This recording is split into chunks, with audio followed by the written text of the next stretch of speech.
Doctor Mohammad Yunus যদি আজকে নরেন্দ্র মোদীকে ফোন করেন যে উই নিড হার, তাকে দরকার, তাহলে কালকে নরেন্দ্র মোদী তাকে প্লেনে করে বাংলাদেশে পাঠিয়ে 10 বার হরে রাম হরে কৃষ্ণ বলে তারা ওই উলুধ্বনি দেবে খুশিতে।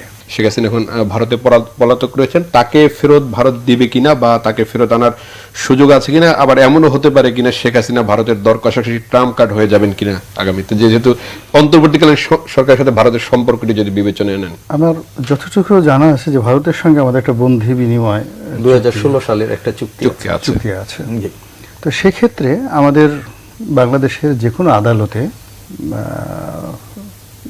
তার বিরুদ্ধে যদি অভিযোগ দায়ের হয়, তার বিরুদ্ধে যদি শাস্তি ঘোষিত, ভারত তাকে দিতে বাধ্য।